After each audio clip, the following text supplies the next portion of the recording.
Shalom and good evening, ladies and gentlemen. First of all, I need to excuse for my voice a little bit, not for shouting, but anyway. So, thank you for all coming to the opening of the exhibition, The Last Swiss Holocaust Survivor, at the Hecht Museum at the University of Haifa. It is my honor to welcome Professor Ron Robing, President of the University of Haifa, Ambassador Jean-Daniel Brook, the Ambassador of Switzerland here in Israel, Rabbi Dov Hayun, Deputy Mayor of Haifa, Honorary Dr. Doron and Mrs. Miriam Livnat, Miss Agnes Hirschi, the daughter of Karl Lutz from the Karl Lutz Foundation, Miss Yael Weiler, Council Attaché of the Embassy of Switzerland.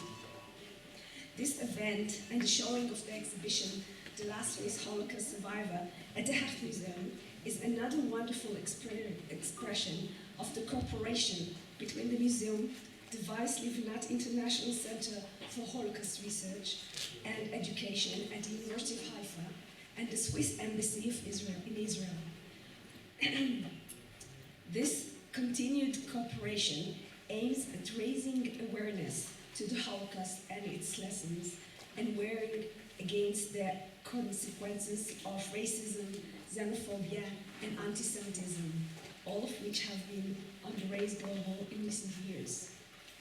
The Weiss Livnat Center, established through the generosity of Honorary Dr. Doron Livnat and Miriam Livnat, continually challenging the students and researchers to seek and find new innovative ways to tell the story of the Holocaust and keeping its memory alive.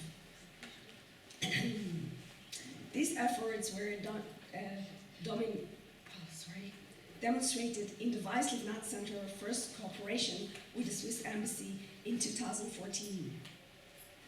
The students of the program explored ways to engage multicultural audiences with the Holocaust through the story of Karl Lutz, the first Swiss person to be awarded the title of Rages Among the Nations. Their original lesson plans were presented in the conference with the participation of Dr. Francis Wieser, the head of the history unit of the Federal Department of Foreign Affairs in Switzerland, and Miss Agnes Hirschi, Karl Lutz's stepdaughter of the Karl Lutz Foundation, who we are very happy to host once again this evening.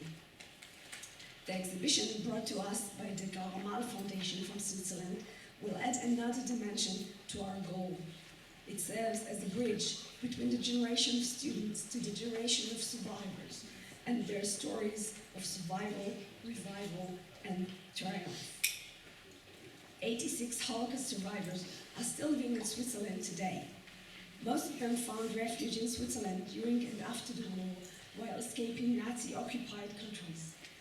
The exhibition centers around 14 portraits of survivors and the recorded testimonies of their stories. For many years, Holocaust survivors felt they could not talk about their horrors. They felt they will not be heard or understood. Listening to them now in our way of honor and respect them, learn from them, and make sure their stories are never forgotten. The presentation of the exhibition here at the Hecht Museum is also significant because of its connection to the founder of the museum, the late Dr. Ruben Hecht. Dr. Hecht would have been so pleased to know of our cooperation with the Swiss Embassy, as Switzerland played such a central role in his biography. He grew up and was educated in Basel. After World War II, he became particularly active in the rescue and immigration of many Jews from Europe to Eretz Israel. His vision to establish the museum was to preserve the history of the Jewish people throughout history. I know he would have been very proud of this exhibition as fulfilling his vision. The exhibition, The Last Swiss Holocaust Survivor, has traveled around the world, but this is the first time that it's brought to Israel and presented here. And therefore, I'm delighted now to honor and invite Professor Ron Robing, the President of the University of Haifa, to open this event.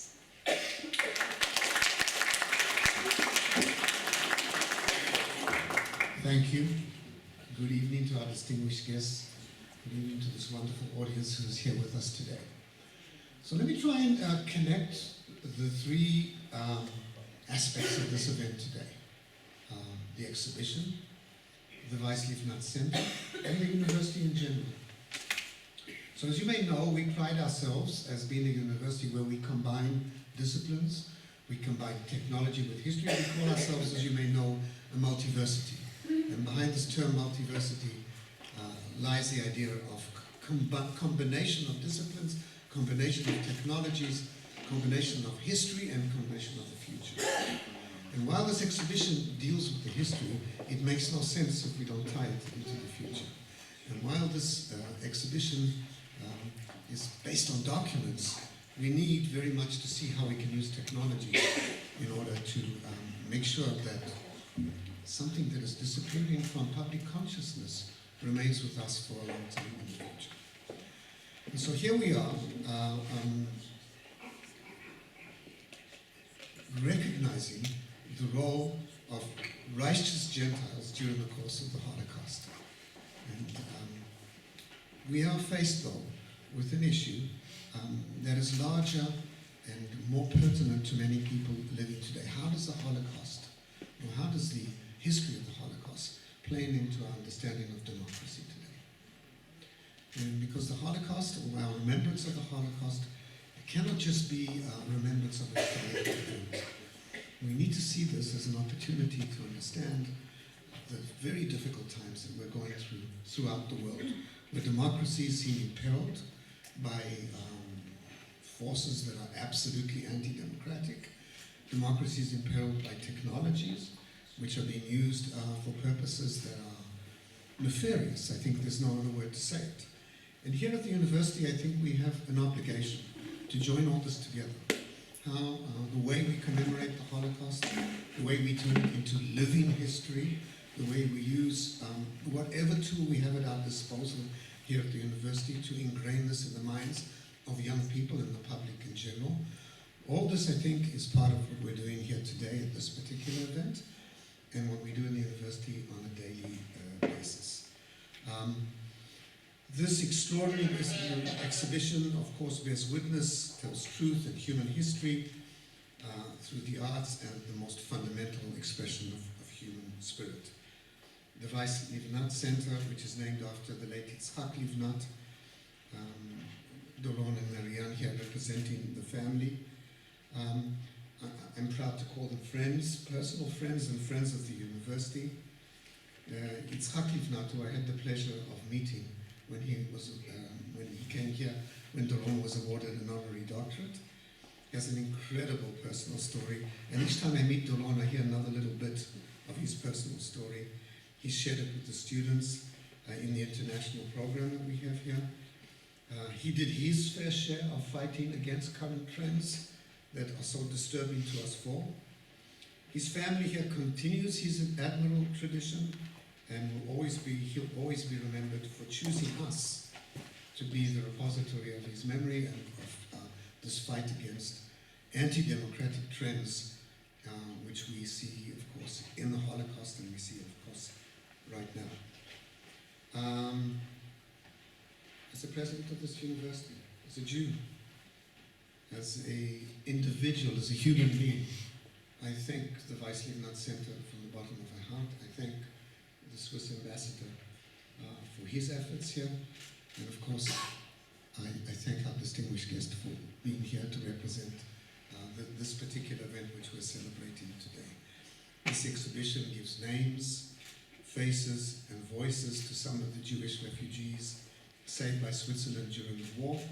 Switzerland gave refuge to thousands of Jews at the time of their persecution, and it's our duty to make sure that they are not forgotten, and the role of Switzerland is not forgotten in those historic events. The events that the survivors at this exhibition describe happened when they were young, yet the portraits taken now in their older age show the effects of the trauma and hardship that the passage of time has not erased. And through the Weiss-Livnat International Center, we fulfill our mission, which is both humanistic and scientific at the same time, which is both historic and forward-looking at the same time. We take an active part in commemorating events that happen, but at the same time, we see ourselves as having a duty to ingrain it in the minds of everybody, especially young children, as we move forward. We must remember that the Nazi policies and actions, I don't think we should talk about humans and monsters. As Hannah Arendt has said in her book, there's a certain banality to evil. And we see, even in our present day, that ordinary people can behave in very, very monstrous manners. And so we're not necessarily talking about people who were monsters. They were people who lived in a certain culture, in a certain time, and that produced monstrous events, of course. And it's our duty to understand that, how that happened, to make sure that it never, ever happens again. It's the only way to do justice to Holocaust victims, and it's the only way to do justice to those who are here among us and put great efforts into making sure that such events never happen again. We're here to defend democracy as we know it in very crucial times, but remember historic events that led elsewhere. And so, once again, thank you for coming here, and I have great pleasure in opening this exhibition to you all. Thank you.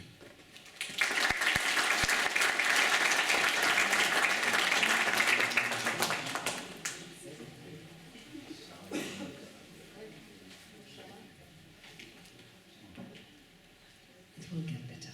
It is my honor to invite Ambassador Jean Daniel Buch, the Ambassador of Switzerland and Israel. This is also an opportunity to thank the Swiss Embassy for their wonderful cooperation. It has been a real pleasure to work with a wonderful team, and especially I want to thank Yael Weiler.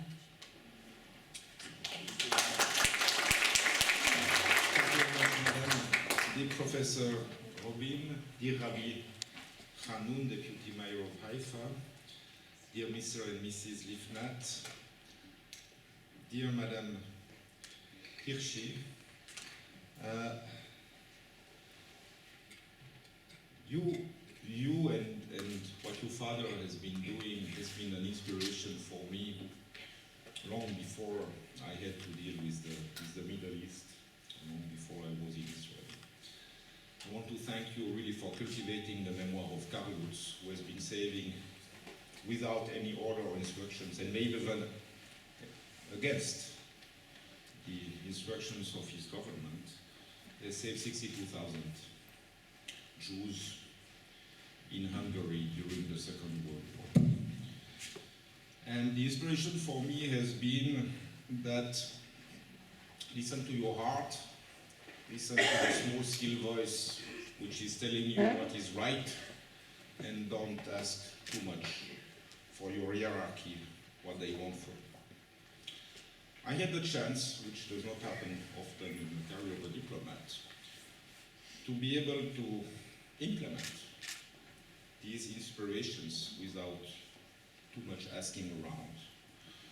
When I found myself in Serbia in 1999 and then 2000, and when Serbia was ruled by a person who was indicted of genocide, the genocide of Srebrenica, whereby in 1 week in 1995, 8,000 Muslim boys and men were executed savagely. And the fact that I was there and I could support first bringing this man to jail and in front of the court, and then working for the court later on between 2003 and 2007, I could try to bring a little bit of justice to the victims of these atrocities. Eventually, unfortunately, he committed suicide. He died of a heart condition, but it was partly also his own deliberate choice. Thanks God, others who were his accomplices were sentenced to the harshest sentence, and the latest one last week was Radovan Karadzic, who got a life sentence. So during all these years, not only could I be inspired by the action of people like Carlos, who sought not just justice, but also truth. But I was also inspired by what I remembered and what I knew of the Holocaust. My first memory of the Holocaust is really from the Swiss television when I was 10 or 12 years old, and one evening in a flagship program of news, which is still existing, they show the pictures taken by the Soviet armies when they liberated Auschwitz. And this says not sure I slept that night and the nights after, because these were such shocking images. But for a boy in his early teenage years, I think this is the best education you can get. That teaches you tolerance, and that teaches you the never again that you mentioned, Mr. Professor. Then, of course, I visited Auschwitz several times, including one with the prosecutor of the Yugoslavia War Crimes Tribunal. It was a very, very moving visit.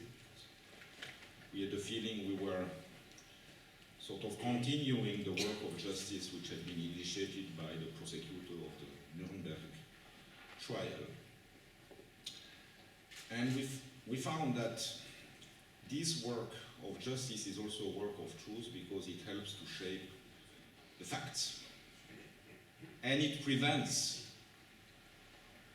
people from inventing their own narratives or changing the reality according to their political agenda, and thereby endangering our democracy. I remember a few years ago I had a conversation with a former lawyer of this president who died in prison, Milosevic.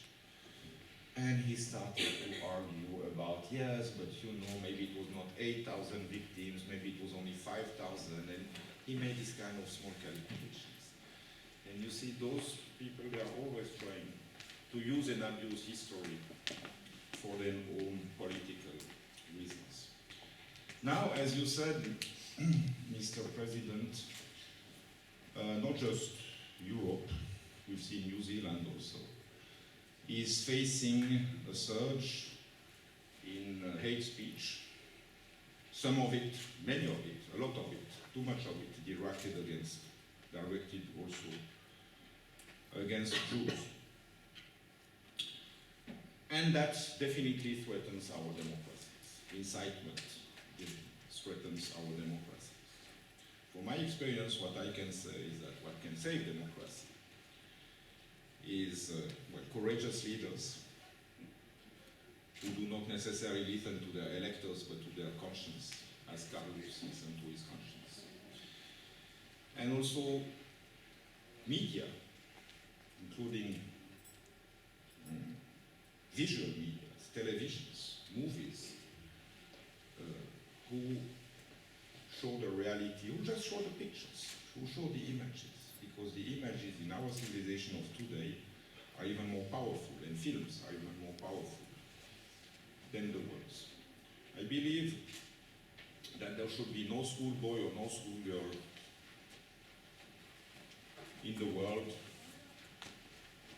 who should be allowed to pass high school without having seen those pictures from Auschwitz, seen those movies shot by the Soviet armies, or visited one of the camps in Auschwitz is obviously the most dramatic one. Before finishing, I would like to have a thought for the woman who is unfortunately not with us tonight and who has been the initiator, the creator of this project. I can say that. I'm thinking of Anita Winter, who unfortunately lost her father last week and who could not be with her. So I think we can express to her all our sympathy and also how grateful we are for what she has been doing. Thank you very much for your attention.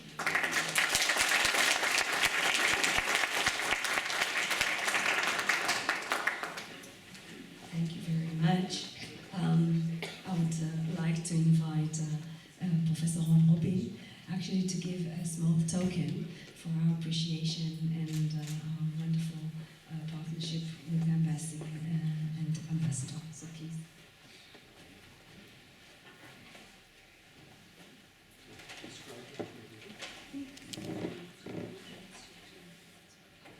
So inside here, maybe we should say this in front of the microphone, is a replica of a pomegranate, which we have here in the museum.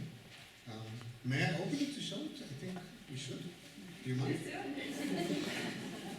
It looks a little strange to give you this.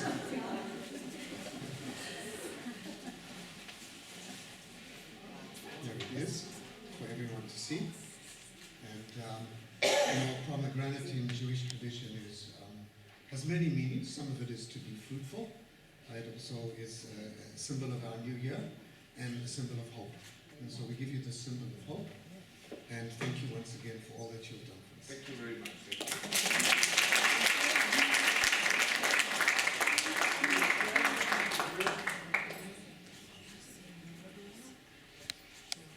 Okay, thank you very much.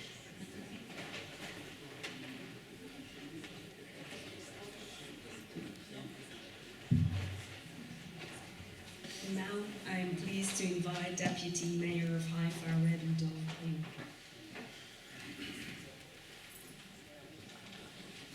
Good evening, Professor Ron Rubin, founder of the President. Good evening, Switzerland Ambassador, Mr. Jean Daniel Roch, and Mr. Doron Livnat, Dr. Doron Livnat, and good evening, everybody.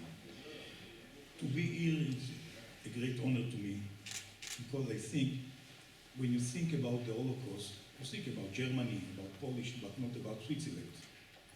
And the story, it's a new story for me. And I think, and Professor Rubin and the Ambassador said it's very important to know all the story. Now we are 76 years after the Holocaust. And the last survivor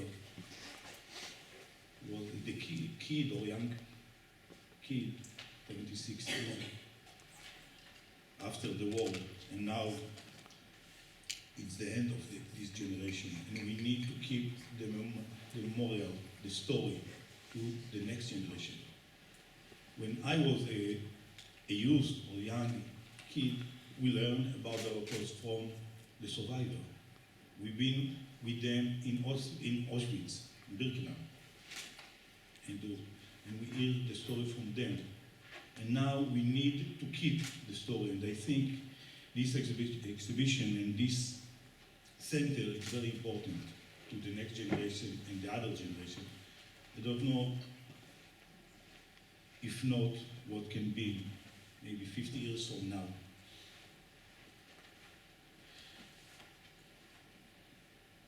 When people come to my office, I have only one picture in my office. And the picture is the picture of my great rabbi. I call him my rabbi. I didn't know him. It's not a rabbi. His name is Henry Goldschmidt. You know who is Henry Goldschmidt? Henry Goldschmidt is Janusz Korczak. This is his name. This is my hero. And when I finish the army and I educate kids, this is the picture that with me all the time in my office. And now also in my office in the municipality, only one picture near my table, Henry Goldschmidt. And why? Because people ask, this is your grandfather? I say, no, this is my great hero. And I tell them the story. And like this, I think also the story about Karl Lutz and the other people, the great people, well people. This is a story that we need to keep, to teach each other and to teach our kids to the next generation. Also, like Mr. Jean Daniel Roch, the ambassador, said, we need to learn from them, to learn to help and to keep the world better, because it can be again. We talk about Serbia, we know what happened in Syria and in other places on the world. We need to keep. And this story, this exhibition is very important, and this center is very important. And also, when you think about Holocaust, you need, all the time we speak about Europe, also we need to do research about North Africa. It's been there also. Thank you.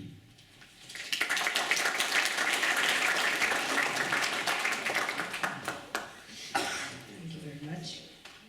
It is my pleasure and honor to invite Honorary Dr. Doron Livnat, who has been a crucial friend and partner for all the university and endeavors and commemorates, teach and research the Holocaust. This is another opportunity to thank you, Doron, and on behalf of the University of Haifa, of your continued kindness.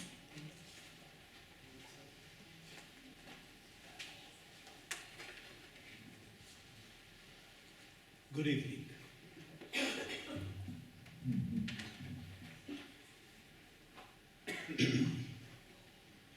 Professor Ron Rubin, President of the University of Haifa, Rabbi Dov Chayun, Deputy Mayor of Haifa, Ambassador Jean-Daniel Rouche, Mrs. Yael Weiler, Cultural Rachel, Mrs. Agnes Irshi, and much to my regrets, Professor Aryeh Kochavi, Head of the Weiss Livnat International Center of Holocaust Research and Education, couldn't join us today. Ladies and gentlemen, we heard a story about heroes, so I'll share with you also my hero. I'm delighted to welcome you to this very special event and to thank you for sharing this occasion with us, one of the many initiatives of the newly founded Weiss Livnat International Center for Holocaust Research and Education. The center is named after my late father, Yitzhak Livnat, who was born as Shuti Weiss, who passed away tomorrow over 2 years ago, and is greatly missed by all of us. Every year, for 5 years, from the very first year of the program existence, my father met with the students of the programs and shared his story. He warned them against the consequences of hatred and inspired them in their mission to memorialize the Holocaust and to study its consequences. The exhibition we are opening today, which tells the story of Holocaust survivors who found refuge in Switzerland, is our way of continuing my father's legacy of remembering the events, the victims, and the survivors. My father was born as Shuti Weiss. He was only 14 years old when he was sent to the Auschwitz-Birkenau death camp in Poland from his hometown Nőszeres in Hungary. Upon arrival in Auschwitz, he was separated from his younger sister, who was murdered at the gas chambers.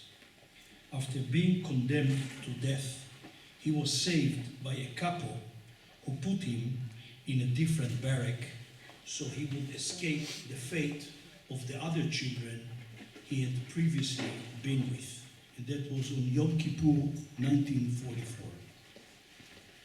On January 1845, he was forced on the death march from Auschwitz to Mauthausen, a distance of more than 500 kilometers in minus 10 degrees and snow up to his knees.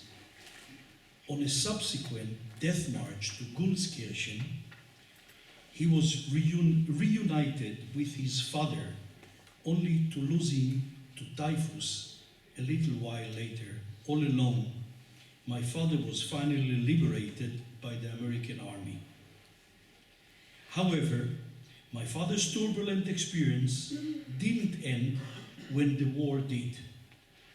He returned home to Hungary, only to find that his house was occupied by a Hungarian family and to be confronted by a woman who wouldn't let him in.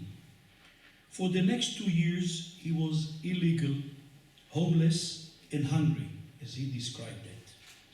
He was arrested on the border of Austria and put in jail, and from there began an arduous, unbelievable journey to Eretz Israel, one that took him through Budapest, the Alps, Selvino in northern Italy, a Jewish refugee camp, then to Cyprus, and last, actually to Haifa, where he made his first step in Israel, downtown. When he finally made it to Palestine, my father joined the Haganah and later made a career in the IDF as an officer. In his later life, after his success as a businessman, my father has shared his story with many different audiences, always in the most genuine and honest way. Among others, he spoke in the official reopening of the Mauthausen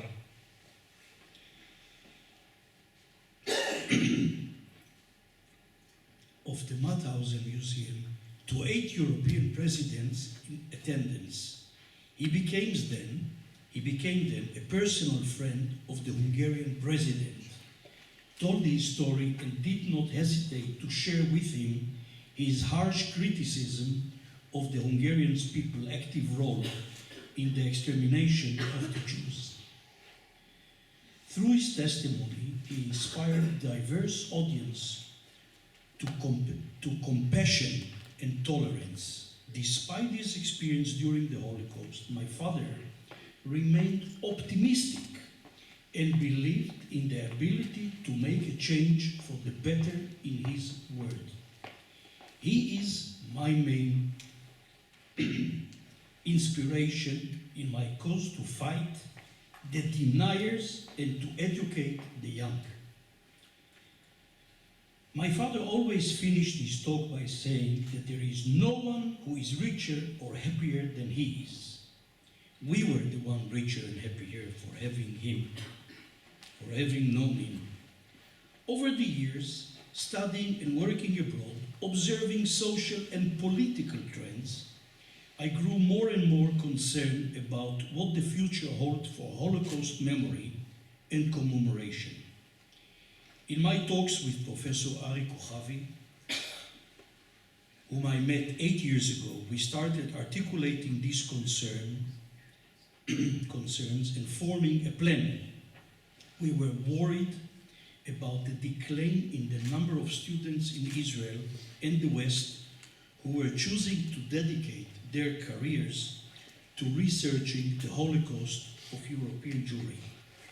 For many years, the story of the Holocaust was shared, analyzed, and researched by great scholars, who for the most part were Holocaust survivors themselves. They spoke a multitude of languages that were crucial for driving into archives, looking for historical documents, and interviewing survivors in different countries. Sadly, this generation is now fading away.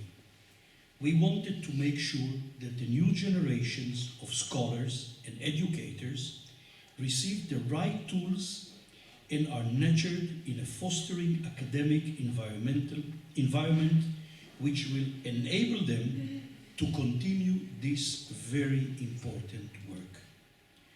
With less and less remaining Holocaust survivors who could tell their story firsthand, the question of who would continue to research and teach about the Holocaust was becoming crucial.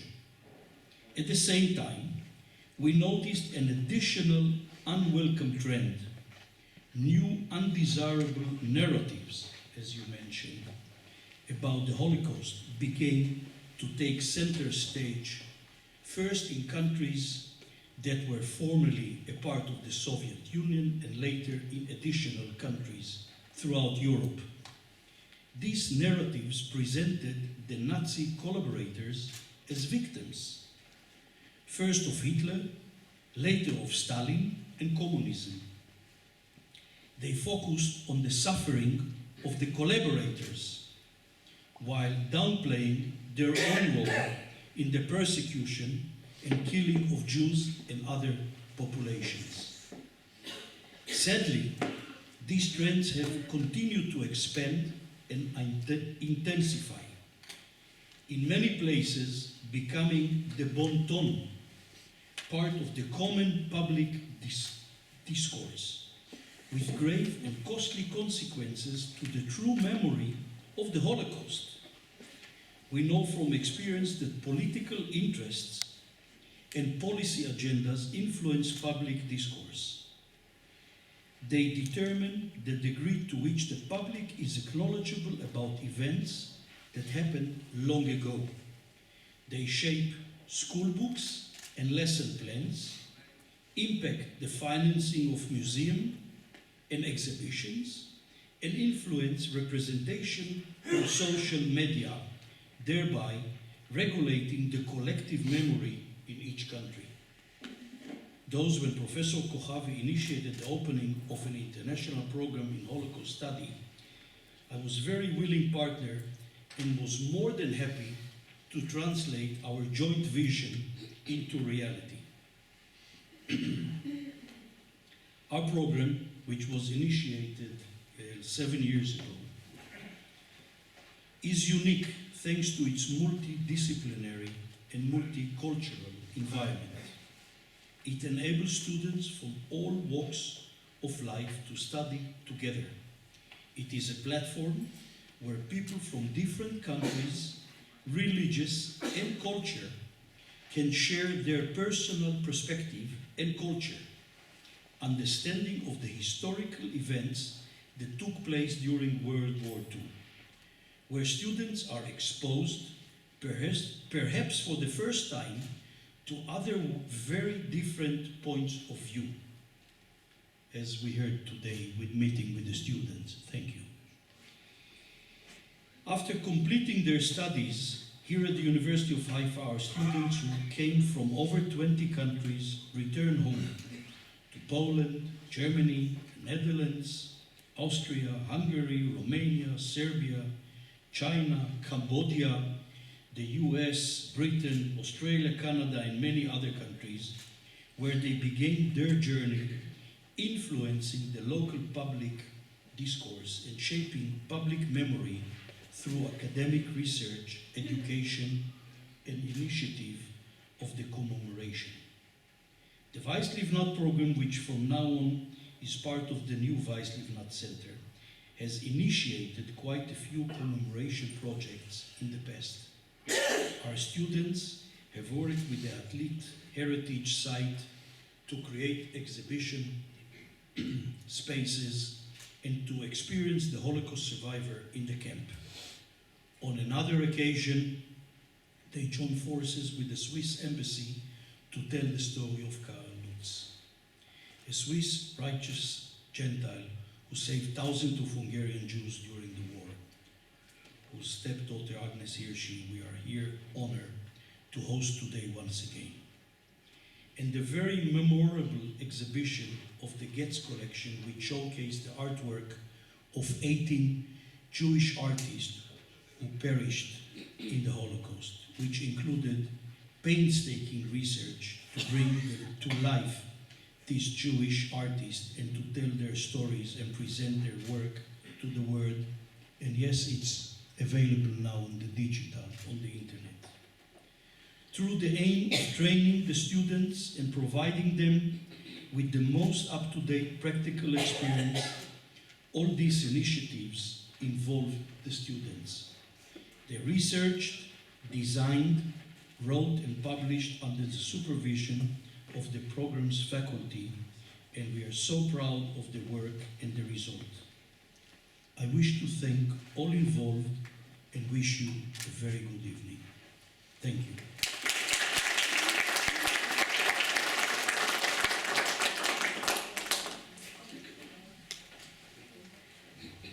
Thank you very much.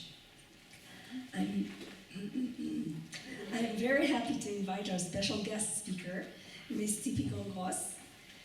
Ms. Tzipi Gongros is a renowned psychology, author, radio and television personality who has won many awards for her books. Her book, Nobody Child, is an autobiographical novel that she was also brought to stage by Tuna Theatre. The exhibition today depicts the long-lasting effects of the Holocaust, and we thought that Ms. Gongra's stories as a daughter of a Holocaust survivor would be a fitting complement to this event. So, thanks.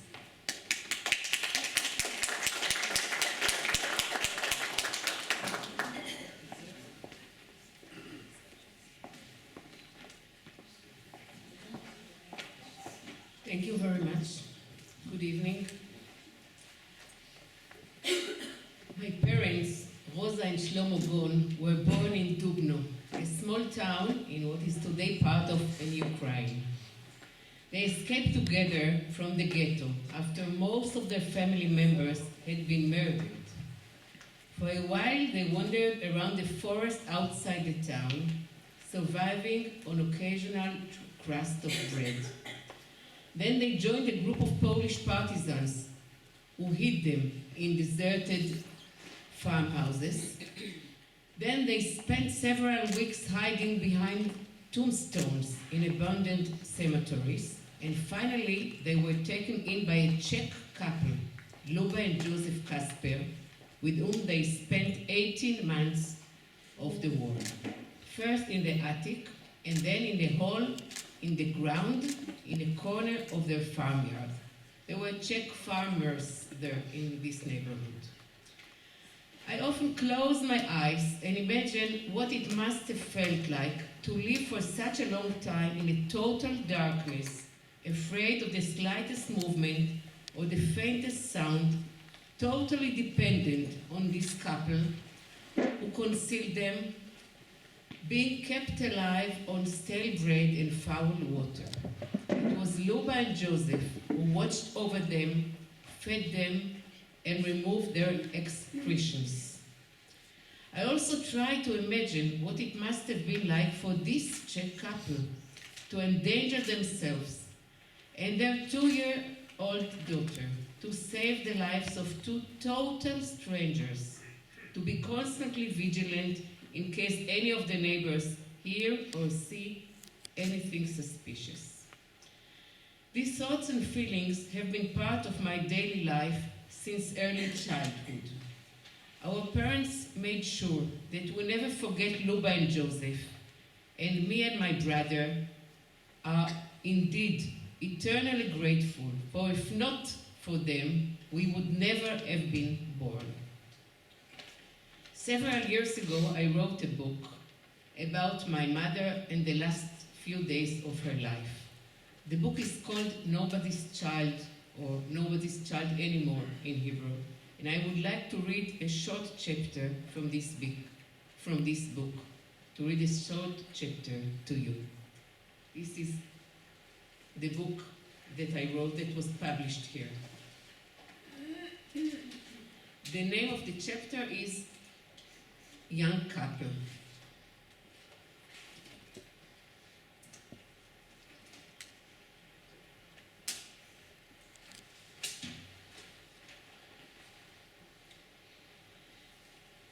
The Young Couple is the name of the chapter. Close your eyes, says the facilitator of the workshop for therapists. Relax. Let yourself focus on the most important part of your body. I lie on the mattress, changing my position again and again. I recall that it was just like this, in exactly this fetal position, that my mother chose to pass the long days in the hospital. I wander along the parts of my body from the inside, avoiding my head, stroking my neck and shoulders, scanning the chambers of my heart. Drawn like a magnet to the folds of my belly. The womb, there is no escaping it. For me, the womb is the center of the body. The womb is the center of gravity. The womb is the center of equilibrium. The womb is the part that enables me to fly. The womb is wings. My mother used to say Rachmanut, which means compassion, and comes from the same root as Rechem, womb in Hebrew. She used to say Rachmanut when she wanted to express helplessness, care, and also love. My mother and I had the womb in common. The day I first got my period, the day when I take her to my gynecologist and leave the room when it's time for the examination. I thought I wouldn't be able to have children, she tells me about the months of hiding. I didn't get my period. My teeth fell out too, she said, because she is aware of my embarrassment, and I didn't dare to ask if they slept together. A young couple, the day after their wedding, trapped in forced intimacy with other people, urinating and defecating in a shared chamber pot that alternates as a pot for the potato peels and the leftover pieces of bread. The heel of the bread is called in Hebrew neshika, which also means kiss. When I was a child, neshikat shoah, the Holocaust kiss, is what I call the crust of bread my mother and father passed from mouth to mouth for days then. The way a mother bird feeds its tiny chicks from her beak. They saved the leftover pieces in their faded clothes so that they wouldn't dry out. Saved crumbs for the day Luba Kasper would tell them they should leave. I wonder, did they kiss in that pit? Did they touch each other in that stench? Did they embrace each other? During the Shiv'ah, the 7 days of mourning, Grishka, a friend of them from Dubno, brought me a picture I'd never seen before. Right after the war, Mama and Papa are standing on a staircase in their town that was destroyed. Both are very thin, dressed in black, my mother's bulging belly indicating new life. Every time I browse through the album I put together after she died, I'm drawn to this photograph. I wanted to have an abortion, she tells me in a moment of closeness. But Dr. Grinsweit, you know, the Jewish doctor from Dubno, wouldn't hear of it. Too many Jewish babies died. I won't kill another one, he said. And so he saved my brother. At night, I dream that Mama is living in the hospital, almost completely covered up, her hair black, very calm. Papa is sitting on a chair beside her bed, looking just the way he does in the tiny picture hanging on the tree of photos in her living room. Tall, healthy, silent. A turquoise plastic strip is tied around my mother's ankle, and I have to cut it off when the time comes. An indication strip, like the plastic bracelet they put on babies when they are born. An infusion tube, a lifeline, a cord. Only the scissors in my hand will signal the end. Do I cut it? I don't want to stop writing about Mama, don't want to part from her. I have to need the memories over and over again, but the smell of morning and the torn black clothes fill my nose. I have to knead the bread over and over again so it won't dry up, repeating out loud Mama's sardonic remark so it won't lose its intonation. What are you talking about? She asked Shlomit, my daughter, who promised Mama she would come regularly to water the plants until Grandma comes back home. What are you talking about? I muttered to myself, imitating her cynical remark, said with her last ounce of strength. I'm not coming home. The plants will be yours. Years ago, when I took her home from a doctor's appointment, she emerged from her armor for a minute and dared to ask for something. Just promise me I won't have to leave the house, that I will stay here. I want to die in my own bed. Can you please put the second picture? This is my mother when she was in high school. This is the picture which is on the book. And then another one. This is my mother before the war.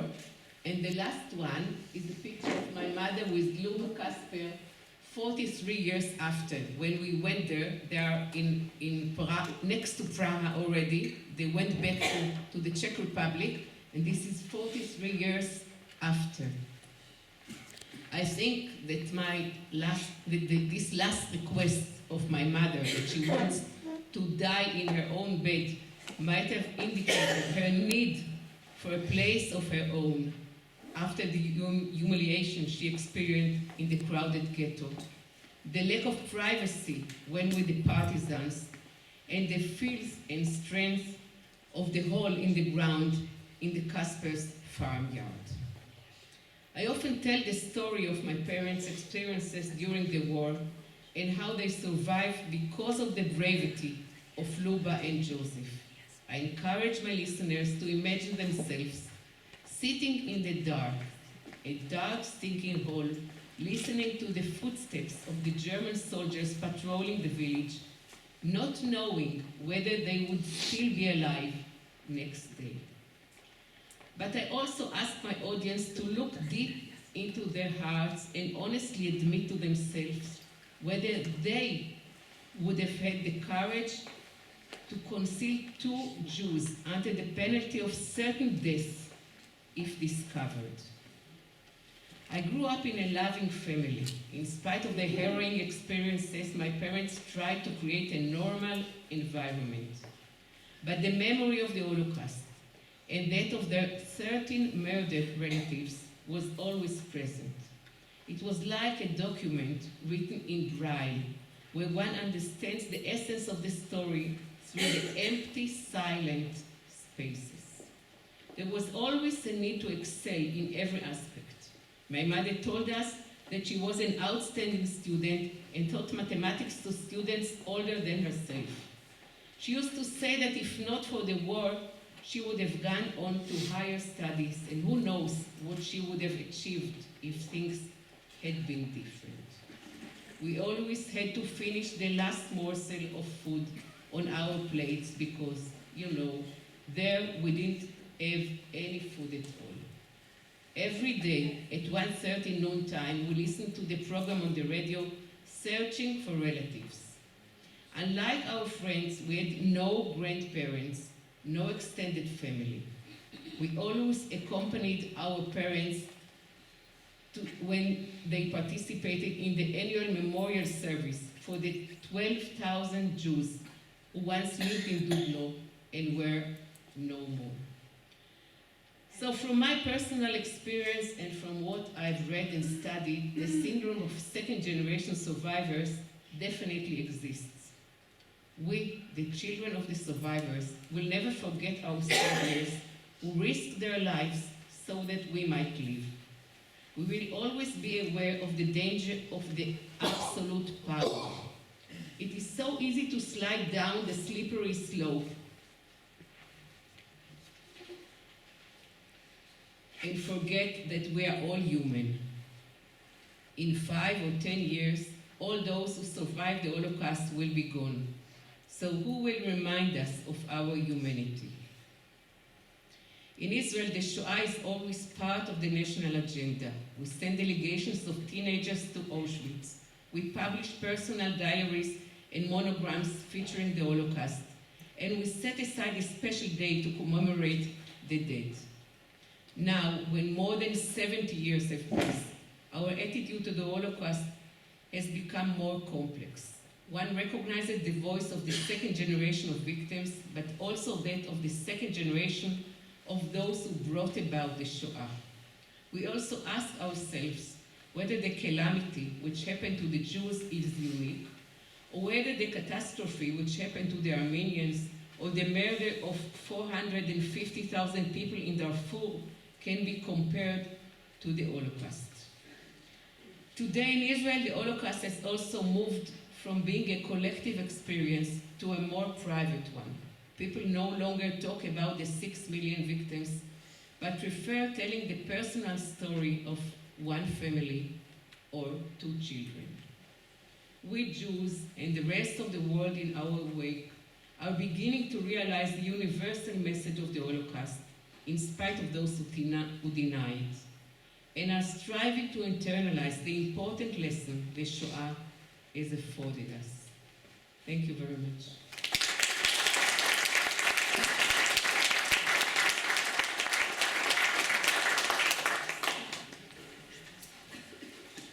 Thank you very much. One of the portraits that you will see in the exhibition is of Agnes Hirschi, a Holocaust survivor herself. Ms. Hirschi was raised as a child under false identity. She was the stepdaughter of the righteous among the nations diplomat Karl Lutz. Karl Lutz issued more than 50,000 letters of protections for Jewish in Budapest during the Holocaust and placed persecuted Jews in safe houses. Ms. Hirschi, together with Charlotte Shirley, interviewed the survivors protected by Mr. Lutz, now living in Israel, Switzerland, Hungary, Canada, the UK, the United States, and put them all up together in a book which is called Under the Swiss Protection, Jewish Eyewitness According from Wartime Budapest. I am pleased to invite Ms. Hirschi, that she's here with us.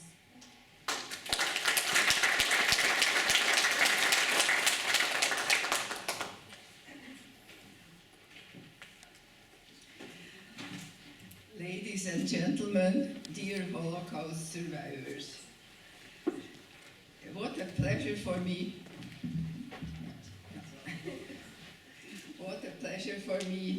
to be at this very moving event, hearing the stories of survivors, and to be in Haifa, where a street was named after my stepfather Karl Lutz already in 1959.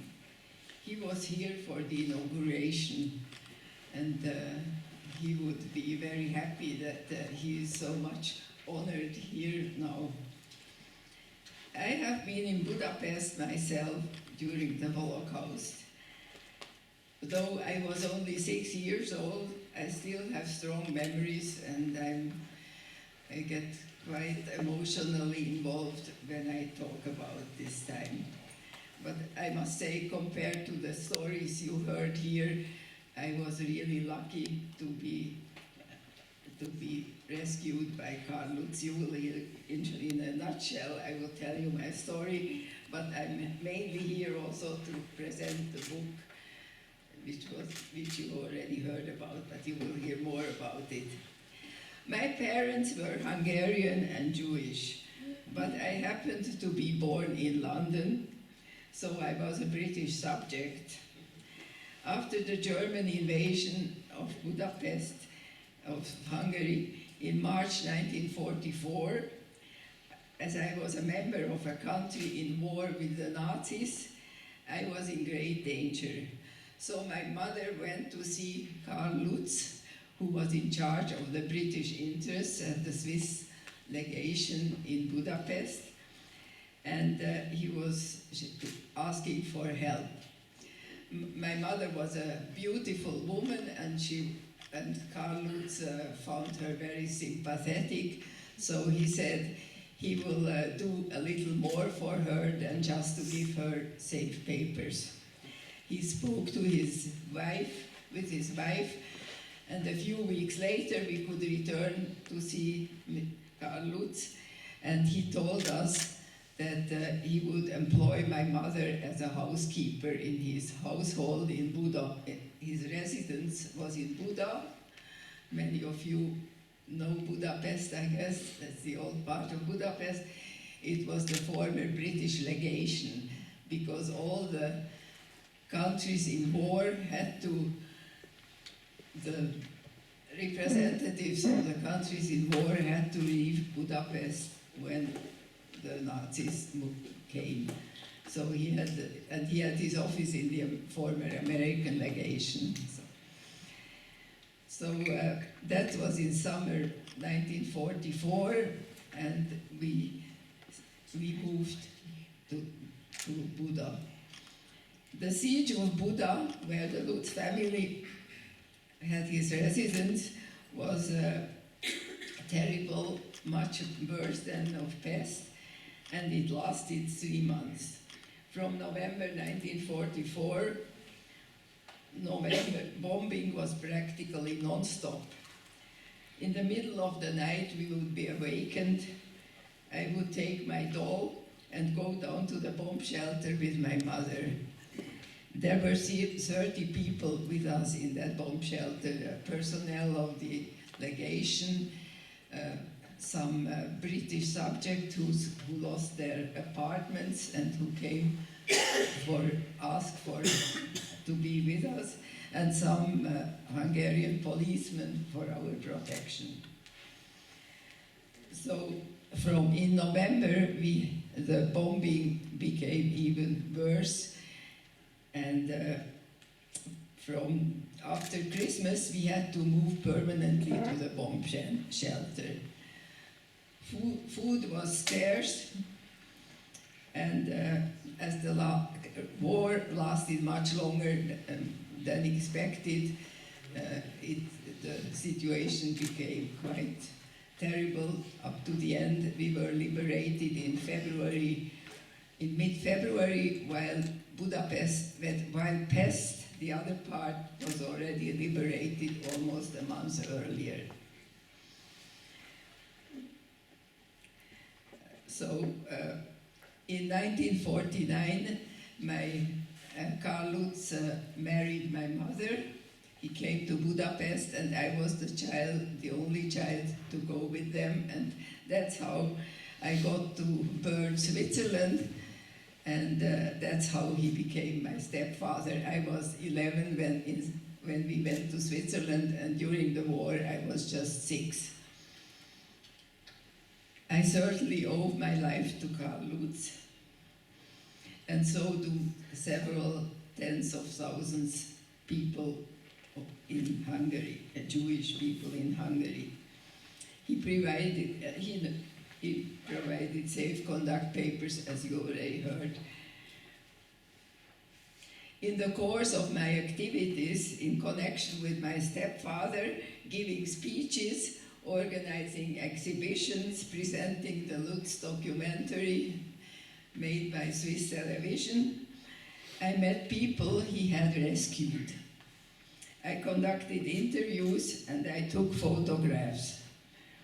The book, Jewish Eyewitness Accounts in Wartime Budapest, is the result, and it contains 36 interviews with Holocaust survivors under Swiss protection. As you all know, it is important to have these testimonies. You heard it already. During his lifetime, my father rarely met people he had rescued. Why? He was a bureaucrat, and he did a wonderful job in his office and organizing the rescue activity, but people didn't know him. He was in the background. They sometimes knew that the Swiss helped them, but they didn't know it was Karl Lutz. That's why many people who got a protective letter didn't know his name.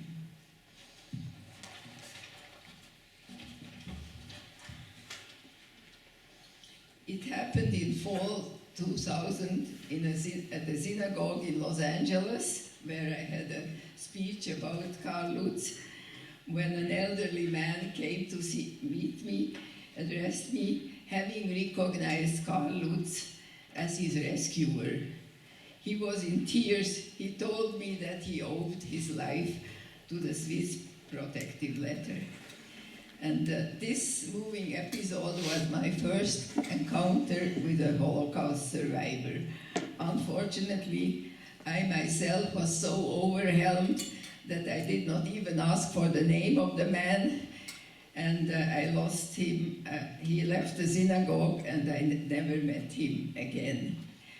But so I decided that next time when I met somebody rescued by my father, I would be more alert, ask them to tell their story and take a picture of them. In the subsequent years, my travels in the United States, in Israel, Switzerland, Hungary, I collected interviews, hoping that one day it would be possible to publish them. I must say I worked as a journalist. That was my main profession, so making interviews was very normal for me. It was good luck that 3 years ago, Charlotte Chalier, a professor of Holocaust studies at the University of Victoria, she was here. No, she was not here. No, but you know her, yeah, Elna, who has roots in Switzerland, traveled to Budapest with a group of students. After a visit to the Lutz monument and learning how little Karl Lutz was known and honored, she decided that this must be corrected. So she got in touch with me, and we met in Switzerland, and later at a symposium at the University of Victoria, and we started to promote Karl Lutz together. François Wizard, he was here, the historian of the Department of Foreign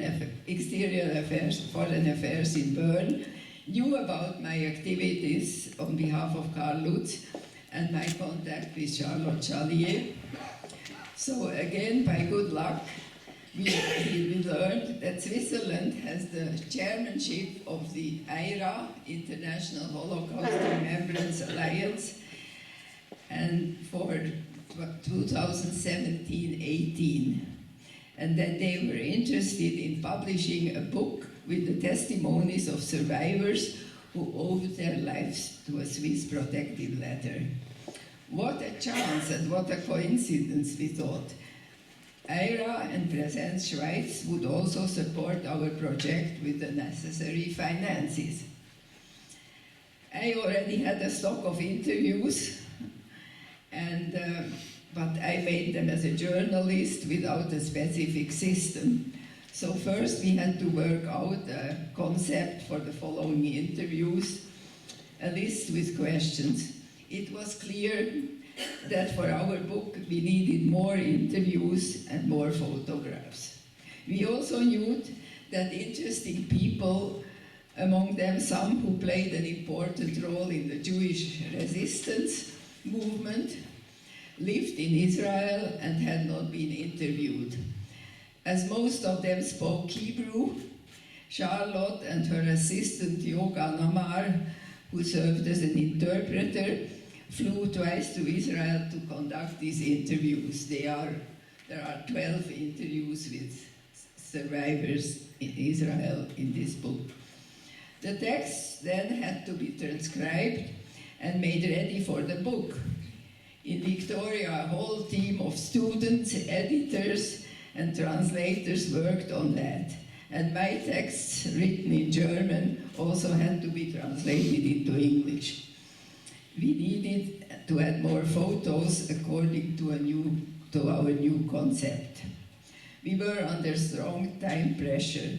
The project started in late spring 2017. The book was due to be printed by the end of November of the same year and distributed to the participants of the plenary section of the IRA in Bern. Charlotte and I doubted that we would be able to have all the material ready for the deadline end of July. The last period, you can imagine, was extremely stressful, especially obtaining authorizations from the interviewees and getting pictures in good quality. Charlotte and I sometimes exchanged 10 emails a day, and we Skyped every night.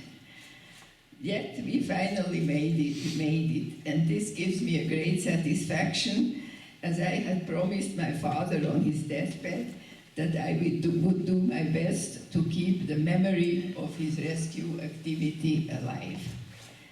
We had already the chance to present the book, which is written in English because of the IRA, in New York, Washington, and Los Angeles. The response was positive, and translations are on their way. The Hungarian version will come out in about 2 months. It's already ready for print. And we are working on the German translation. The Limmat Verlag in Zurich will be the editor, and it seems that if everything will be like we hope, it will come out in next spring in German.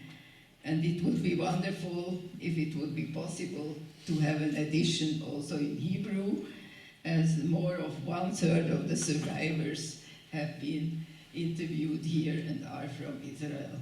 Thank you very much.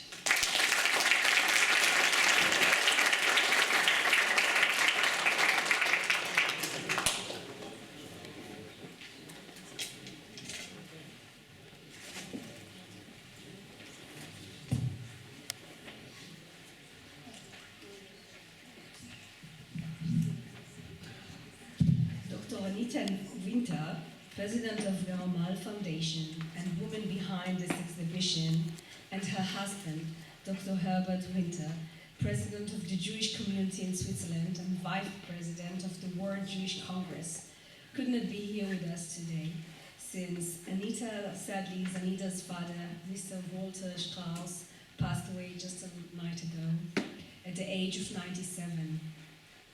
Mr. Strauss was a Holocaust survivor, and his passing reminds us yet again how important it is that we carry on telling the story of the Holocaust as they sadly leave the stage. As the saying of the Gormal Foundation says, tomorrow may be too late. Anita has asked us to read her words to you, and I invite Alexa Asher of the Weiss Lignite International Center to read her greeting.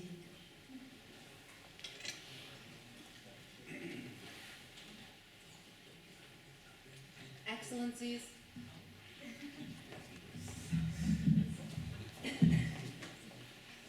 Excellencies, Presidents, Kavod Rabbanim, ladies and gentlemen, dear friends, and let me particularly and very warmly greet and welcome with deep respect and gratitude all of the Holocaust survivors who made the effort to come here to this event. It is a great honor and privilege for me to be here at the opening of our exhibition, The Last Swiss Holocaust Survivors. Standing here as a daughter of 2 Holocaust refugees and talking about the Holocaust, I am overwhelmed by very strong emotions. Allow me to start with a short story. November 8, 1938, Berlin, 80 years ago. A Jewish boy lived through Kristallnacht. Alone, hiding in a closet, full of fear, his parents already far away. On the next day, he walked through the streets of Berlin and saw the destroyed and looted Jewish shops and torched synagogues. He went to the Swiss embassy because his mother had been Swiss prior to her marriage, and therefore he had hoped that he may have the possibility to emigrate to Switzerland. But at the embassy, he was sent away with the words, "Jews, we do not want." After some time, he did finally succeed to enter Switzerland, like many other Jews who found protection in Switzerland. And despite a lot of problems and many adversities, he escaped the destiny of the 6 million Jews who were murdered in the Holocaust. That boy was my father. At around the same time, SS troops stormed an apartment in Nuremberg, another town in Germany. The SS arrested everyone there in order to deport them, except for a woman named Rosa, her little girl, and her new baby boy, whom were left behind. On the next day, Rosa was arrested and brought to the police station. There, Rosa was abused, and you'll forgive me, but I cannot talk about what happened to her there. But with many miracles, Rosa, the little girl, and the baby all survived the war. The little girl was hidden by farmers in a nunnery under a false name. Her name was Margit Fern. Her false identity was Marguerite Fontaine. The little girl is my mother, and Rosa was my grandmother. Had Hitler been completely successful in carrying out his diabolic genocidal plan, I would not be standing here in front of you today. Ladies and gentlemen, as I said before, it is for me a big honor and privilege to show our exhibition here in Israel. There is probably no place which is more symbolic to present the portraits, texts, and videos of the last witnesses than here. Haifa is an extremely emotional place for me personally, because Haifa was the place where my mother, Margit, after the war, stepped for the first time on the land of Israel. In a book, she described the crossing to Israel as follows, quote, "As soon as the ship departed, then silence changed into a loud, happy feast as I have never seen it again in my life. It was a feast full of joy and power, and many grabbed a little vodka bottle out of the luggage.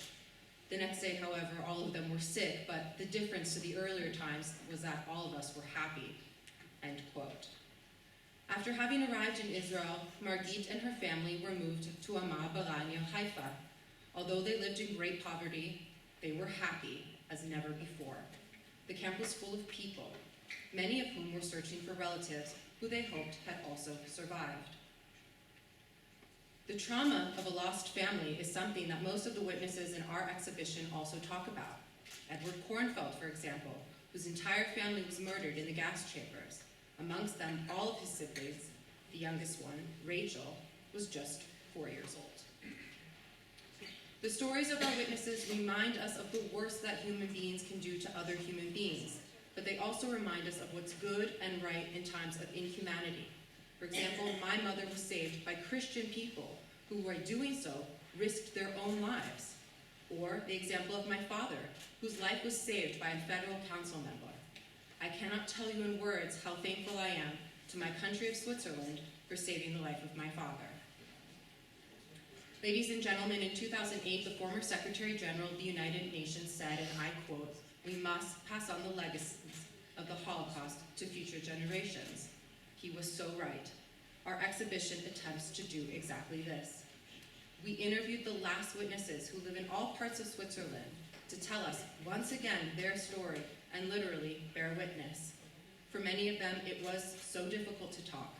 But thousands of visitors have already seen the exhibition, and I am convinced that all of them have been sensibilized. They understand what exclusion, intolerance, xenophobia, and anti-Semitism mean. Nobody who sees and hears accounts of the horrors of the Holocaust can remain indifferent. That is the power of storytelling of the Holocaust, and we are convinced that this is the chance for the future. At this very point in time, when the last contemporary witnesses die on us, we must strengthen the remembrance work. We owe it to the victims, but we also owe it to the younger generations and future generations. Ladies and gentlemen, before I close, let me express my warmest thanks to the Swiss Foreign Ministry for their enormous support of our exhibition and their tireless efforts in the 2017-18 chairmanship of IRA, the International Holocaust Remembrance Alliance. My thanks also go to Ambassador Ruch, Yael Villers, Yael Grenot, Shunit Murmelstein, and Anat Weiner for their dedication in organizing our exhibition here in Haifa. Let me end with my following thoughts. It is important to remember, never to forget, never to be indifferent, and never to be silent, never. Thank you so much. This is my conviction from the bottom of my heart. I thank you.